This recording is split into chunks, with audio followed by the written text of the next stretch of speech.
A bit overdue, but better late than ever. Last year Brett sent me a question about deism, and he said this: in the deistic model, a world with a god or a world without a god looks the exact same. If God is a non-interventionist, in other words, when God is not intervening with the world, then there is no reason to believe he exists at all. Though we shouldn't, another difficult word, anthropomorphize, so humanize God, I find it very hard to believe that a divine being who created time, space and the universe would no longer care for his creation after he created it. And then Brett said, I would appreciate your thoughts on the topic. Do you know any other arguments against such a belief system? Thanks, Brett.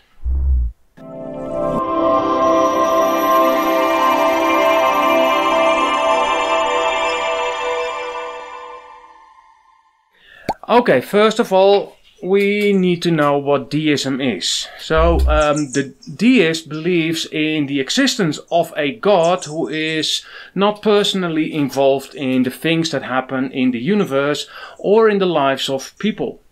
Classical deism states that God made everything perfect, and as such nothing needs his personal intervention or attention. Deists go further by believing that because God doesn't interact with his creation, he doesn't interact with people either, meaning that all religious revelation is a human-made construction and as such inevitably false. Also, the fact that there is evil in the world is being used to prove their point that God isn't personal like the God Christians believe in. They say that the God of the Bible is being proposed to be loving and powerful, but in their view this contradicts the idea of evil. The Christian God should have prevented evil from coming into existence, they say. But since there is evil, they say, God is not all-loving and he is not all-powerful, leaving us with an impersonal, distant God who is limited by the laws of physics. Okay, so let's start with Brett's first point. If God doesn't interact with us, if he doesn't really care what we do, then nope, we have no reason to believe. However, this is only true when we are absolutely sure about the first statement, namely that God doesn't care. The deist already accepts the existence of God, so we do not have to go into that topic, right? You see, they pride themselves on their power to reason and their idea that their ideas are grounded purely on empirical facts. Although that sounds noble and smart, in fact, it is a lack of insight. They flippantly assume that God doesn't interact with his created world, and by doing so they just moved to a theological discipline called philosophy. Their philosophical premise has no footing in their beloved empirical facts. I have done a video actually on the common consent argument, and this argument shows that although it is theoretically possible that millions of Christians are deceived in this belief, it doesn't seem likely. Now, I would throw in Pascal's wager. I wouldn't bet on not believing. Now I need to say that Pascal's wager came in a certain context, and I will not go into that right now. We will just take the wager like it sounds. Either there is God, there is no God, and the safest thing to do is believe there is one. Anyway, you see, if I already accepted the idea of the existence of God, and I would say that you can't really know him, I wouldn't take my own ideas for granted. If God never revealed himself to the world, there is no way to say whether you are safe in your position as an unbeliever. God might have decided he would hold you accountable anyway. So, even though Brett says if the deistic God is true, it doesn't really matter whether we believe or not, I wouldn't bet on it. I mean, because I might be wrong. Well, I might be right as well, but I might be wrong, and then I end up with a very angry God. Maybe. Anyway. Okay, now let us look at the second remark Brett made about humanizing God. And I think here Brett is really spot on. We should not make God into our own image, like the Greek did with their gods. Now we are created in God's image, not the other way around. But in that sense, we could reflect on God's character as well, right? Why would he go through so much trouble of making everything and then step aside and not even paying attention? I have friends who can paint pretty well. They make beautiful paintings. I mean, you should look at my drawings. I mean, never mind. Afterwards, they normally enjoy their creation, and rightly so. They look at it, and sometimes they add a little here and they add a little there to make it even more perfect. The only time when a painter doesn't want to see the painting is when the painter is very unsatisfied, disappointed, or maybe he's angry about something. But deists say that God created everything perfectly. So, why should he turn away from his work?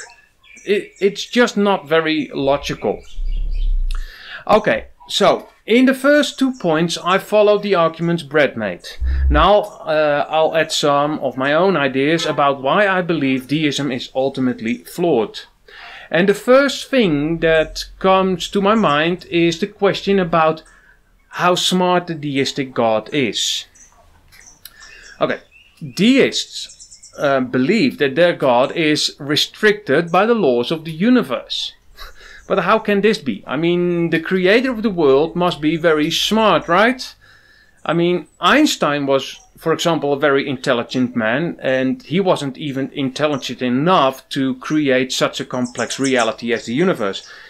Anyway, still, Einstein could always adjust his own calculations if he wanted to. Why? Well, because he wrote them down in the first place, and he could have changed his own writing. Now, that may have resulted in faulty formulas, but the point I try to make is that he was never a captive of his own writings. But the deists believe that God actually captured himself in his own creation. Why would God make a universe in which he was unable to participate? Is the deistic God really such a pudding head? That can't be, right? He is intelligent enough to create everything. Such an intelligent being wouldn't forget to bring the key of it all. But okay, maybe God doesn't want to intervene because he just enjoys watching the world go around. When I was a child, I had an aquarium. It couldn't hold water because it was leaking, so I used it to watch insects.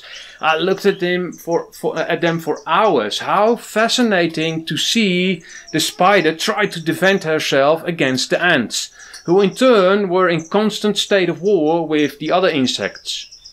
My childish behavior sounds very much like the behavior of the deistic God. Is he watching his creation killing each other without care? In that case, I prefer the biblical God. The theistic God, the biblical God who has a purpose for evil. First of all, let me be clear, I do not believe that the biblical God is the cause of evil.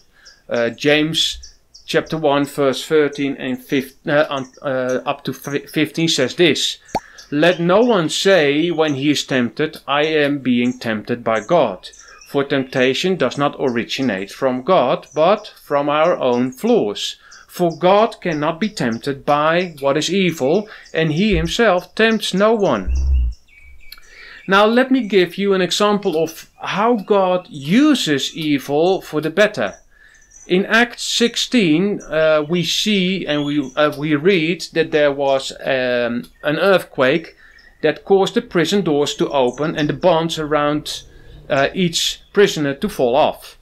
And mostly earthquakes are no fun. They can cause loss of life and a lot of damage. And in my eyes that's evil. And we mostly think that this is funny. We mostly think that God actually caused the earthquake.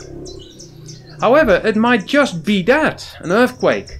Just like the storm on the lake when Jesus was in the boat, right? Things like that happen. But God used this natural disaster to bring the Philippian jailer and his whole family to faith. Faith in Christ. Our God can even use natural disasters to bring about his eternal purpose. Okay, let's take a look at morality. If deism is true, morality would be relative since the deistic God doesn't reveal anything. Morality would be subject to our own thinking.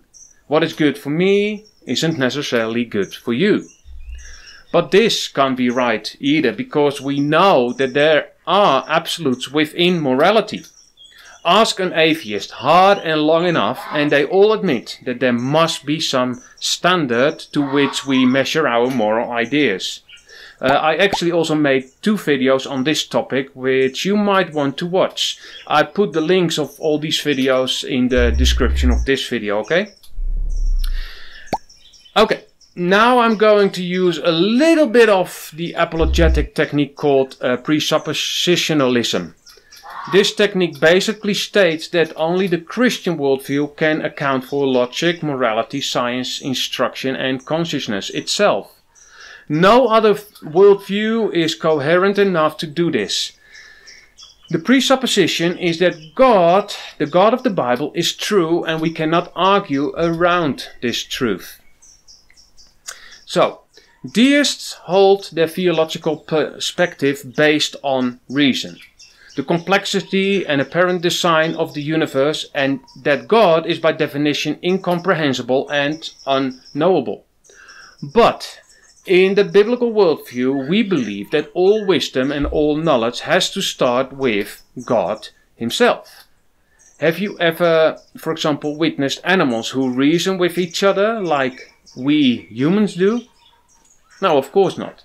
Animals are not created in God's image. We are. Deism is man-centered because there is no revelation of God or his divine will, and cannot provide good reason because human reasoning is ultimately flawed. The biblical God designed and programmed us with an innate knowledge of all sorts of facts about himself. Romans 1 verse 20. For the invisible things of him from the creation of the world are clearly seen, being understood by the things that are made, even his eternal power and Godhead, so that they are without excuse. Every time we come to a conclusion about anything at all, we do so in faith that God, who made us, wired us correctly, and that the world he created cannot possibly contradict itself, because God cannot create things that cannot be created. For example, contradictions. And this is a huge problem for deists. They simply state that God cannot be known. But how do they know anything about God at all, and how can their ideas be justified using logic that God is not involved in the world? So, in order for humans to be able to know things, we must base our thinking on God's pre-programming of us. Everything we truly know, therefore, is based on God providing us with an informational basis. So, Yeah, to be short, if God doesn't exist or doesn't care about our well-being, and indeed many deists believe that he put evolution into action and withdrew from the scene after that, then we are not pre-programmed to do anything logical. All our actions, thoughts and behavior would be accidental, even when they appear to be pre-programmed. In a deistic world, we would not have any rational justification. Okay, so although I think, and I like to think of more reasons, that there are more reasons of why deism can't be right, I would like to shift the whole focus a little more on affirmation. So what do I mean? Well, you see, why would we argue against deism? Deism simply says that a supreme being created everything, and that this can be seen using reason and watching the natural world around us. Deism thus claims that there is no need for either faith or organized religion. Christianity is what we call a revealed religion, which says that God is real. And he has revealed himself primarily through his Son Jesus Christ, and also through the scriptures. In a sense, theism is a subset to a large degree of deism, and in turn Christianity is a subset of theism. I mean that without revelation you have deism to start with. But because we believe God revealed himself, we jump to the theistic group, and in this group we accept the revelation of Jesus Christ and we become Christian. John chapter 1 verse 18 says, "No man hath seen God at any time. The only begotten Son, which is in the bosom of the Father, he hath declared him." So, arguing against deism might prove not to be very beneficial, since it seems it is almost like arguing against the existence of God. And I know we try to prove that God is much more than what the deists claim, but we are walking on a very thin line here. I believe it would be better to argue in favor of Jesus Christ and the Christian faith as the most reflective of reality. You see, if you absolutely refute deism, you risk moving outside of theism and into agnosticism or even into atheism.